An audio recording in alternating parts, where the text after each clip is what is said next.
देखे होंगे, लेकिन हम जो आज आपको दिखाएंगे और जिनसे परिचय करवाएंगे वो किसी पहचान के मोहताज नहीं है, क्योंकि वो एक प्लेयर भी है और साथ ही साथ कुछ इस तरीके से वो टेरिस गार्डनिंग किए हैं कि अगर आप कहीं घर से बाहर कहीं दूसरे जगह निकल जाते हैं 10 रोज़ 15 रोज़ के लिए और आप आते हैं तो आपके पौधे सूख जाते हैं। लेकिन इन्होंने जो आइडिया निकाला है, एसी और कूलर के जितने भी जो पानी वेस्ट लोग फेंक देते हैं, उस पानी का इन्होंने उपयोग किया है और कैसे क्या कुछ करते हैं इन्हीं से जानते हैं। ये क्रिएटिव मैन के नाम से भी जाने जाते हैं, योगेश जी हैं। योगेश जी, ये बताइए कि आपने बहुत कम जगह में काफ़ी अच्छा टेरेस गार्डनिंग किया है और किस तरह से ये आप मेंटेनेंस करते हैं इन सब पौधों का? देखिए, उसके लिए एक शब्द है, जहाँ चाह वहाँ राह। और हम इसमें बहुत ज़्यादा बिलीव करते हैं कि अगर आप चाह रहे हैं कि हम कुछ करें, कोई भी काम करें, तो बाकी जितना भी चीज़ें हैं, छोटा-छोटा कि स्पेस की कमी हो या अभी जैसे आप वाटरिंग की बात कर रहे थे, वो प्रॉब्लम है, तो वो सब बहुत आसान हो जाता है। आप एक और भी कहावत है कि आवश्यकता आविष्कार की जननी है। तो जैसे मेरा पूरा बचपन जो है, वो गाँव में गुज़रा और गाँव का जो माहौल था वो बहुत अच्छा माहौल है। वहाँ पे ग्रीनरीज़ वगैरह आपको बहुत ज़्यादा, उसी के बीच हम लोग रहते ही हैं। लेकिन शहर में आए तो वो अखरता था। तो इच्छा तो थी कि कभी अपना घर होगा तो गाय रखेंगे और प्लांटेशन करेंगे, लेकिन अब संजोग था कि अपार्टमेंट में रहना पड़ा। मजबूरी है, अब तो ये मजबूरी होते जा रही है। लेकिन उसी अपार्टमेंट में हम कोशिश किए कि थोड़ा बहुत कुछ ग्रीनरीज डाल दें, और उसमें भी आपको यहाँ पे बहुत तरह का वैरायटी दिखेगा जी, कि जैसे कुछ आपने मेडिसिन। अनयूज्ड चीज़ों का भी उपयोग किया है। हाँ, अनयूज चीज़ है ये। पाइप है जिसमें वर्टिकल गार्डन हम बना दिए। यहाँ पे आप देखेंगे कि कोल्ड ड्रिंक्स का बोतल है, यहाँ पे भी ये एक्स्ट्रा बचा हुआ पाइप था। ये बम्बू का बना हुआ है। तो इस टाइप का चीज़ है। ये टायर है, आप देख रहे होंगे टायर मतलब इसको या तो आप जलाइएगा तो पॉल्यूशन बढ़ेगा, तो उसको भी आप यूज़ कर सकते हैं। तो इस तरह का छोटा छोटा बहुत सारा चीज़ है जिसको आप यूज़ करके और इसमें प्लांट डाल सकते हैं। दूसरी एक और चीज़ पे हम थोड़ा फोकस करना चाहेंगे कि देखिए, ये बालकनी अपने आप में छोटा है और इसमें मेरा वर्कशॉप है, इसी में मेरा जिम है, बर्ड हाउस है, बहुत तरह का चीज़ है, तो ये और कंजस्टेड हो जाता।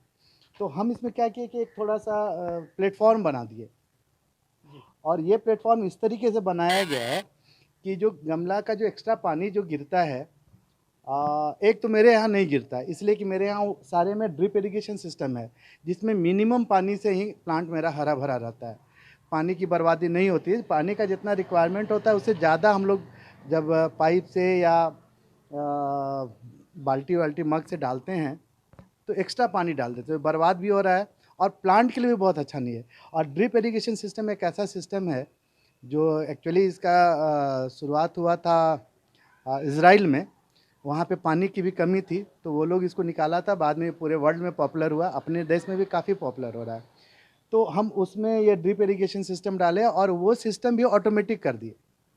उसका कहानी ये है कि एक बार हम लोग गए घूमने के लिए और अगल-बगल में जनरली आप बोल के जाते हैं कि भाई पानी डाल दीजिए, देखभाल तो कीजिए। लेकिन जितना आपका लगाव है उतना दूसरे का लगाव नहीं हो सकता है। तो हम लोग जब लौट के आए तो सारा प्लांट मेरा बहुत अच्छा-अच्छा प्लांट डैमेज हो चुका था। तो उसी समय हमको लगा कि नहीं, कुछ तो इस पे करना चाहिए। तो फिर हम खुद से एक ऑटोमेटिक उसका कंट्रोलर बनाए और उसमें क्या है कि सेंसर बेस्ड है वो, कि वो गमला का में जो प्लांट है उसके पानी का जो रिक्वायरमेंट है उसके हिसाब से वो खुद रेगुलेट कर देता है पानी के फ्लो को। तो उसका भी हमको एडवांटेज ये मिल रहा पानी है। भी कौन-सा होता है जो एसी का पानी? हाँ, पहले तो उसको हम नल से लगाए, जी। बाद में क्या हुआ कि हमको लगा कि आरओ और एसी से जो पानी निकल रहा है, वो बहुत ज़्यादा वेस्ट हो रहा है। कहीं कोई उसका यूज़ नहीं कर पा रहे हम लोग। तो हम क्या किए कि उसको कलेक्ट करते हैं एक जगह पे और उससे फिर वो सारा ड्रिप इरिगेशन सिस्टम काम करता है। और अगर वो इनफ नहीं है, जैसे अब इस सीज़न में आपको एसी में तो काफ़ी पानी निकलेगा, सालों भर तो यूज़ होता नहीं है। तो उस समय नहीं होगा तो फिर वो डायरेक्ट फिर नल के थ्रू वो रेगुलेट कर लेता है। मतलब पूरा फुली ऑटोमेटिक सिस्टम है। और सिस्टम तो मेरे पास इस तरह का है खुद का बनाया हुआ कि आप रिमोट से मोबाइल के थ्रू कंट्रोल करके, इवन कि आप विदेश से भी अपने गमला में पानी डालना चाहते हैं तो आप डाल सकते हैं। इस तरह का भी आपने इस पे काम कर लिया, बना हुआ है। और हम चाहते हैं कि लोग ज़्यादा से ज़्यादा इसको यूज़ करें।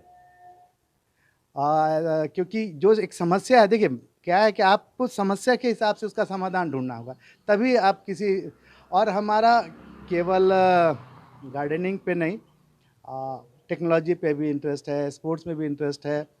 तो हमेशा हम कहते हैं कि बस आप क्रिएटिव कुछ सोचिए, नया सोचिए, रास्ता तुरंत बनते चला जाता इसी है। के लिए तो लोग आपको क्रिएटिव मैन के नाम से भी जानते हैं। सवाल ये भी है कि आप कौन कौन से पौधे लगाए हुए हैं कि जिससे कि आपको ऑक्सीजन, जिस तरह से किल्लत थी कोरोना महामारी में, और कोरोना महामारी में आपने रोबोट भी एक बनाया था, प्रयास किया था, काफ़ी अच्छा प्रयास रहा। आप उसमें भी काफ़ी कुछ अपना नेम फेम आपका हुआ था। क्या क्या कुछ पौधा है? देखिए, अब उतना तो बॉटेनिकल का उतना ज़्यादा हमको नॉलेज तो नहीं, लेकिन जो हम पढ़े, जो थोड़ा बहुत जाने, जैसे ये स्पाइडर प्लांट को बोलते हैं कि ये काफ़ी ऑक्सीजन प्रोड्यूस करता है। तो जैसा जैसा लोग बताते गया, उसके हिसाब से हम उसको प्लांट लगाए हैं। आप देखिए यहाँ पे मेरे यहाँ थोड़ा वैरायटी आपको मिलेगा। वैरायटी ये कि अब देखिए ये अनार अनार का जो एक अभी इसमें कली भी आ चुका है।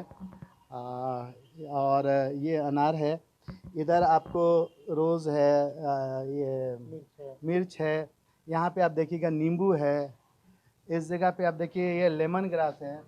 ये एक बड़ा यूनिक है। हम ऑडिट के दौरान हमको एक सज्जन से मिली थी, ये इसको गरम मसाला का पौधा बोल रहे थे। पहले तो हमको बिलीव नहीं किए कि ये ऐसा क्या है भाई, गरम मसाला कैसे हो सकता है। जैसे आप यहाँ पे देखेंगे तो ये इलायची है। इलायची है, इसके पत्ता को आप देखिएगा तो इलायची का स्मेल आएगा। लेकिन जब गरम मसाला बताया तो हमको जल्दी विश्वास नहीं हो रहा। तो फिर हम जब देखे महक के, तो आप इसमें देखेंगे कि इसको जब आप क्रश करके खुद आप देखिएगा तो हर बार अलग, कभी गोल मिर्च का, तो कभी इलायची का, तो कभी तेज पत्ते का, अलग अलग आपको इसमें फ्लेवर आएगा।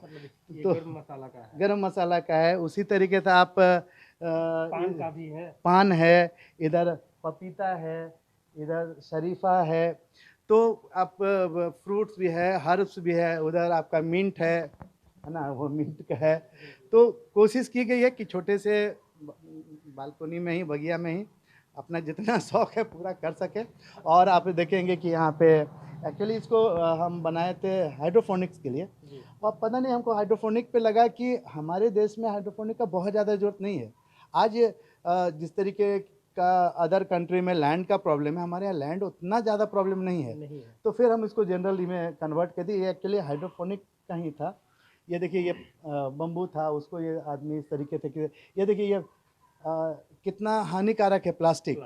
लेकिन यही प्लास्टिक अब आपको नेचर को सपोर्ट कर रहा है। प्लांट इसमें जो हानिकारक चीज़ है उसमें आप अपना प्लांट डाल दीजिए। आप मतलब कितने सालों से ये शौक कर रहे देखिए हैं? शौक मेरा बहुत पुराना है। आप देखे होंगे कि ये जो बोनसाई है या चाइनीज बनियान वाला जो बोनसाई है, एलिफेंट फुट, वो सब 10 साल 15 साल पुराना है।